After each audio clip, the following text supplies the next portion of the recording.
அப்படி என்ன வேலை செஞ்சேன்? தூங்கி தூங்கி தான் விழுந்தேன். என் புருஷன் ஓடி போயிட்டான். வப்பாட்டி கூட இருக்கான். கல்யாணம் பண்ணி எனக்கு ஒரு பையன் இருக்கான். காலேஜ் படிக்கிறான். அப்புறம் நடுவுல அவனுக்கு நிறைய இல்லீகல் அஃபேர்லாம் இருந்திருக்கு.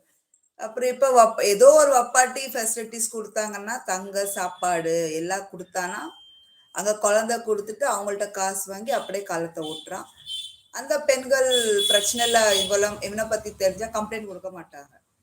ஏன்னா அவங்க வீட்டுல வந்து கோர்ட் கேஸ் போற கஷ்டப்படுறாங்க. அது வேற. இப்ப அவங்க போனாலும் அது சட்டம் ஏத்துக்காது. ஏன்னா அல்ட்ரேஷனா என்னது சொன்னாங்க ஒண்ணு, அது லீகல் இல்ல. வந்து இல்லீகலா இருந்துச்சு. சரி, இப்பதான் யாரு கூட எப்படினாலும் இங்கனாலும் வாழ்ந்துக்கலாம்.